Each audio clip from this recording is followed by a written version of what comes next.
Welcome to Friday Beyond Spotlights. I'm Patrick Tsang, a local Hong Kong businessman, entrepreneur, and philanthropist. Today, we're very pleased to have the CEO of the Women's Foundation, Ms. Fiona Nott, joining us. As a former lawyer and Hang Seng Index Company Secretary, Fiona has lived in Hong Kong for nearly 2 decades, working as a senior legal professional and advisor to several leading corporates in Hong Kong and around Asia. With her original passion for social equality, particularly improving the lives of women and girls in Hong Kong, Fiona joined the Women's Foundation as CEO in 2017 and is drawing on the full spectrum of her legal career in her current role. Fiona, welcome to Friday Beyond Spotlights. Thanks, Patrick. I'm delighted to be here. So Fiona, some of our audience may not have a deep understanding of the Women's Foundation. Would you like to introduce a bit the organization and share your thoughts around what you're focusing on? Sure. The Women's Foundation is a non-profit organization dedicated to improving the lives of women and girls here in Hong Kong. We have 3 primary objectives. First, challenging gender stereotypes. Second, empowering women in poverty. And the third is to advance women leaders. And we do that through groundbreaking research, innovative and impactful community programs, education and advocacy. We really work from the classroom right up to the boardroom, taking an ecosystem approach where we work with individuals, corporates, academia, government, and schools to really drive change for Hong Kong. Looking back at your career, and you've certainly experienced many different situations, right, concerning gender inequality. Was there one that is particularly thought-provoking, and how did you tackle the situation, and what would you do differently if it happened again today? In business, often I was the only woman in the room actually, in whether that's board meetings, business negotiations, industry events. Being the only woman in the room, often I would have assumptions about my gender. I would be asked to make cups of tea for colleagues, or people would say, "Whoa, you don't look like a company secretary." And really it was just about my gender. So the way I dealt with that was really to seek out mentors. That was mentors through my peers, through more senior women and senior men, to really help and support my career. I think what's different now, things are changing. Things have changed, which is fantastic. There's more structured mentoring programs, there's more structured sponsorship programs, there's more of this sort of support around diversity, equity, inclusion in business. So I certainly would be taking up those opportunities more and having more of those conversations, because I think the context of the environment has really changed for the better. We all know Hong Kong has taken decades to improve gender inequality in the workplace, and we are all proud to see more female business leaders among large corporations. The Hong Kong Stock Exchange, for example, has also mandated that all listed companies have at least 1 female board director by January 2025.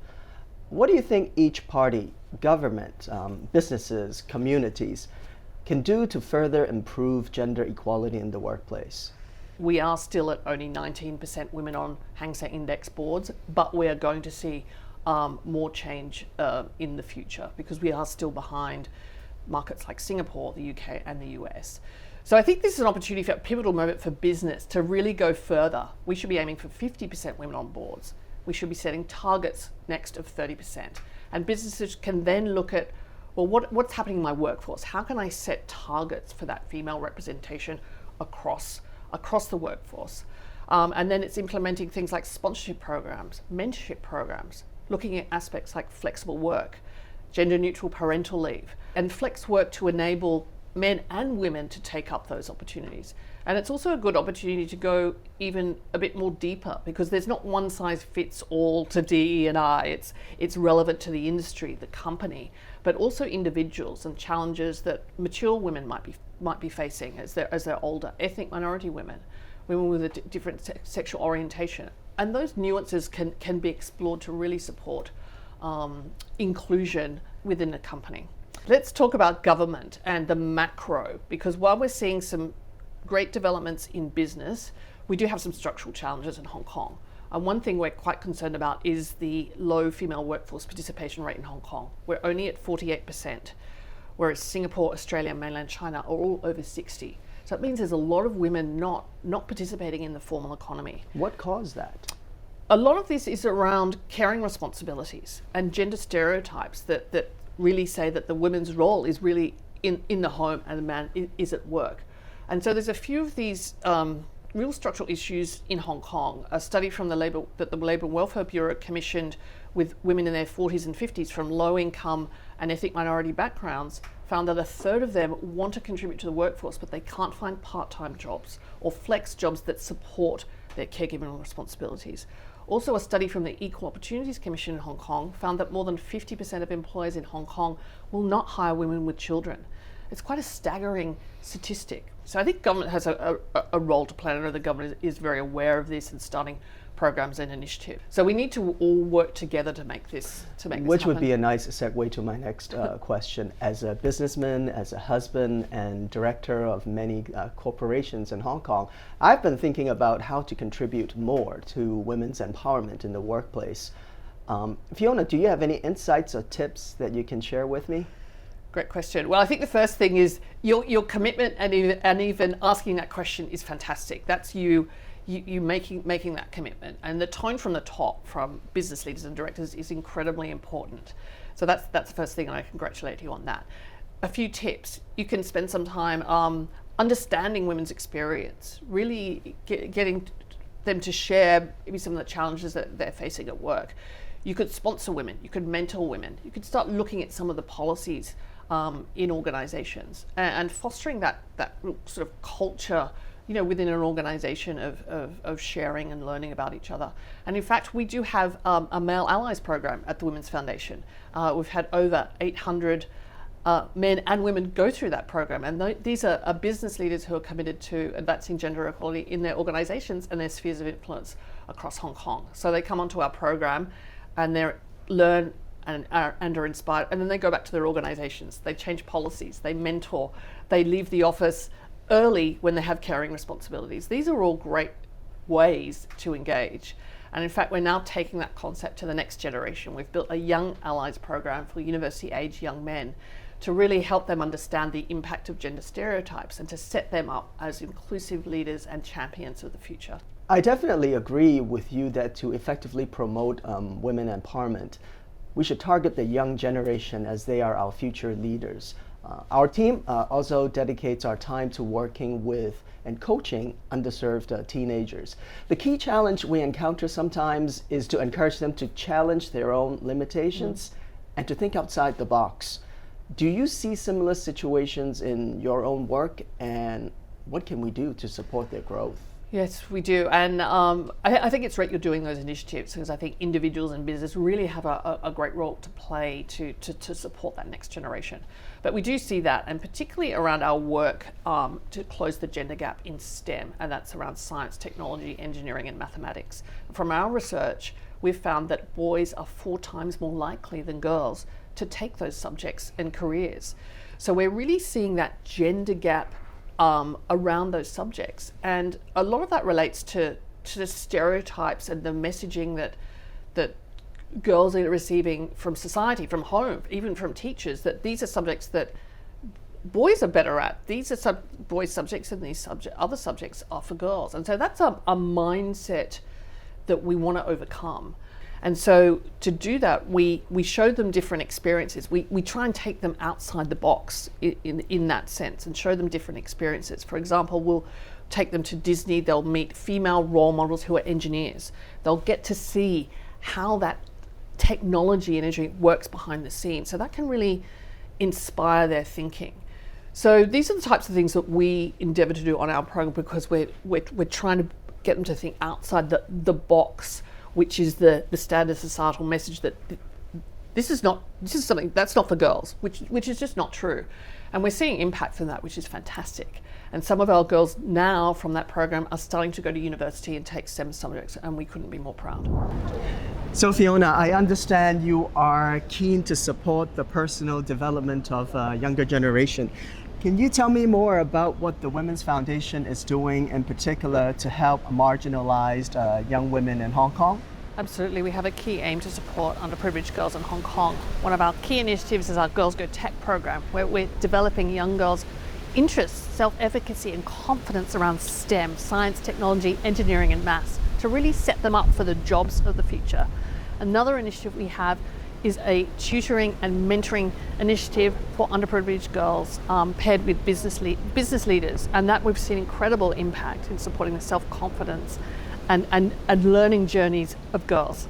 That's great. If I may take this opportunity to introduce you to someone, this is Cressida Mack from Hong Kong University. Hi Cressida, Yes, hi lovely to Fiona. meet you. Nice meeting you. I'm particularly interested in understanding the complex dynamics of gender inequality and how it impacts our life in general. So as a woman, I've also experienced gender inequality and prejudice due to my drive to be successful. So I'm wondering, how should I develop my skill sets in order to overcome this discrimination? The first thing I'd say is realizing you're not alone, right? You have a community around you of women and men that can support you on your leadership journey. And so one of the key things you can think about is reaching out to and having a formal mentor, right? That can really share experiences with you, and someone who's been through that journey, who can then bounce ideas off and really work with you on some of those challenges. And I would say always speak up for yourself, advocate for what you want in business, take up those learning opportunities. And if you ever feel uncertain about that, I think the mentoring in that community can really be a fantastic support for you. Thank you for your time and your inspiring words. Thank you, Cressida. Thank you so much.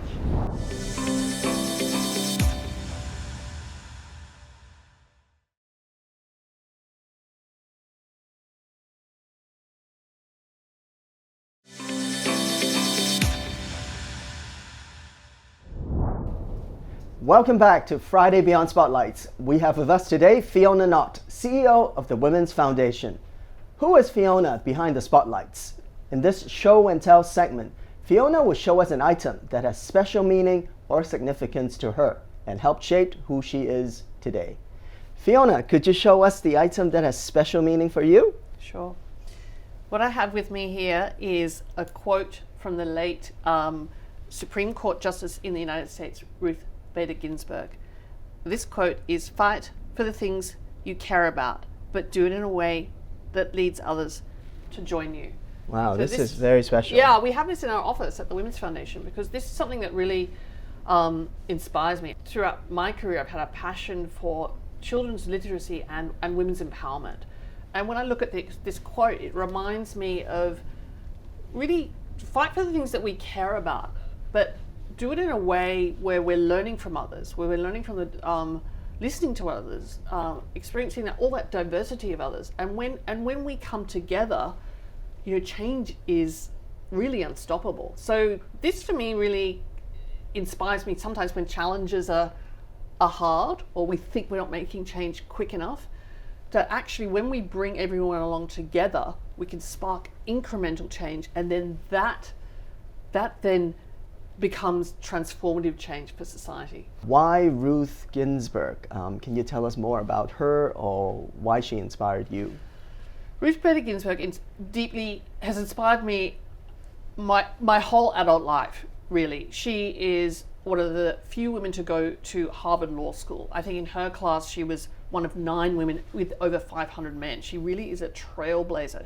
She faced such unconscious bias, discrimination at that period, and then she really led so much societal change with a lot of difficulties along the way. And I think the interesting thing about Ruth is she, further to this quote, she had great relationships with people that she didn't agree with or didn't agree with her necessarily. They would fight it out around an issue, but they had fantastic relationships where they could either find common ground and really respect each other to come together to support society. So it's important to have dialogue, even if you don't agree on everything. I think so, absolutely.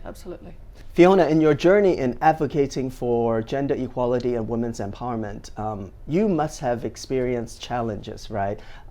Have you ever thought of giving up or that this is too difficult? How do you overcome it?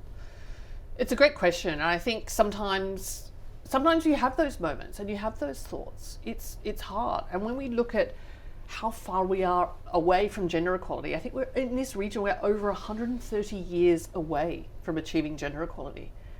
That's it. That's huge. And so when you see that stat and you think, this is just hard, I'm not seeing change quick enough. But then what I do is take inspiration from quotes like Ruth Ginsburg and take a step back and look at the change that's happened just over the last 5 years, for example. And when you have a bit more of that perspective, it's incredible. If I look at the change that's happening for the end of single gender boards, that's huge. That's something that we worked on for over 10 years. And that's thanks to so many individuals just showing up every day to advocate. And so when you have that perspective, that really inspires me. And then when I see individuals and their transformation, when I see participants on our Girls Go Tech program, our participant who joined us in year 3 was not interested in STEM, was not confident around it, how she persisted through our program, and now she's at university studying ICT, and that's transformational for her. When I see our male allies come onto our program, and then they go out into the community, they're on panels speaking to other business leaders, making changes in their company, it's incredible. All marginalized women who do a digital workshop with us and are then inspired to create their own business or engage more in their relationships. So those individual changes that people are making really inspires me. If there's one change that you could make in society right away to make Hong Kong more DEI friendly, what would that be? I think that would be men taking up parental leave. So gender neutral parental leave and more men taking up that opportunity. That will be a game changer for women and for men, because that will empower more women to be able to take up the leave, but also more men as well. So the stigma for men to take up parental leave is actually almost bigger than for women. So once we have more of that happening, we're starting to really change the dialogue that's supportive for all genders. If you look back at your own career path or education journey, right? Are there any differences, the treatment or inequality that you've witnessed when you're in university, when you're in law school versus when you were working? You're looking back on childhood, school and university, I didn't directly experience any discrimination, but now I look back on it, there certainly was that unconscious bias that, at school we had home economics that all the girls would do, and then woodwork and metalwork was all the boys, and so it was unusual if a girl wanted to do woodwork or metalwork, or a boy wanted to do sort of this homemaker piece. So those gender stereotypes were definitely absolutely there, and I wanted to do law. I wanted to understand the world. I wanted to contribute. You wanted to make changes. Yeah, and I think that was certainly a bit of messaging that maybe you could do something that's a bit more family friendly or this kind of messaging. But that was something I was really ambitious about, and I'm really delighted that my parents supported me in that. And then I think once at university, at law school, there's a lot of women, there's a lot of debate at university. I think anyone who's been to university... Supportive professors or...? Yeah, pretty supportive professors. And I got engaged in student politics, and we were doing a lot of discussions for students. And I think students are sort of debating gender equality along with other issues. So that really opened my eyes. But I think then when I went into the business world, that's when the differences started to show up. And I think, when you start working in the law, you suddenly realize, well, hang on, together with some other junior female lawyers, we're hearing that the male lawyers are getting paid more than us, right? That, the talk goes around the office around bonuses or pay or whatever. And or how is it happening that we're not getting the assignments, the visible assignments that they are? So it was a really sort of, what is happening here? And that's when it sort of became apparent that there's a slight differential in perhaps in the workplace. And so that's when I got together with some other female lawyers, and we said, we have to strategize around this. How do we support each other? Which we did through informal mentoring. And my dream was to go on to comment to work with a client. And I really wanted to go outside of, I was in Australia at the time, outside of Australia. So my peers said, okay, you're going to have to go and talk to the managing partner, and you're going to have to put your case. And I was really scared to do that. I was terrified. But you did it. But with their support, I did it. So I went and saw the managing partner, who, tough conversation. Why should you go, and et cetera, and I thought, oh, that didn't go well. But literally the next week, he rang me and said, "You want to go on secondment? can you go to Hong Kong? Go on Thursday, tell us tomorrow, are you up for it? It could be 6 months, 9 months, a year, we don't know. And that was an incredible opportunity, and I'm still here in Hong Kong, so it's amazing. So thanks to that support from my peers and network, I had the courage to do that, and I was given that opportunity. So you've fought your battle with courage, and you got support from your peers, as well as, I guess, senior management. Exactly, and that led to a beautiful relationship with Hong Kong. Yeah, exactly. Now we come to the rapid fire segment where we get up close and personal with our guest. Fiona, we are going to ask you some questions. Just give us the answer that comes to your mind. Okay. Are you ready? Yeah. Who was your favorite women leader? Laura Cha. What is your favorite comfort food? Noodles. Favorite hobby? Favorite hobby? Reading. What was the last thing you searched online? I searched how to make dun dun noodles. Favorite ice cream flavor? Sesame. Favorite dim sum? Hagao. Who do you admire most? Laura Cha and Ruth Ginsburg. Favorite place in Hong Kong? Shek O Beach. Favorite place to travel to? India. Your first job? I was a supermarket packer at the age of 15. Describe yourself in one word. Optimistic. Any hidden talent we should know about? I can speak Italian. What is a talent that you wish you had? I wish I was a good singer. If you can change one thing about yourself, what would that be? That I could speak fluent Cantonese. Your proudest moment? When my protege on the Women's Foundation mentoring program left her business career and became a successful female entrepreneur. Fantastic. Nicest thing someone has said to you? Take your time. I'm not in a rush. Title of your autobiography? Believing in possibility. Qualities you admire most about your parents? Curiosity and encouraging me to believe in myself. Your biggest fear, Fiona? Living with regret. Any misconceptions about you? That I speak no Cantonese. Advice to your younger self? Say yes to every opportunity. What legacy do you wish to leave behind? To encourage people to recognize that we each have a role to play and a capacity to lead change. If you can have dinner with anyone, dead or alive, who would that be? Ruth Ginsburg. Wonderful. So, describe Hong Kong in one word. Invigorating. Thank you, Fiona. Thank you for joining us on Friday Beyond Spotlights. We'll see you next time.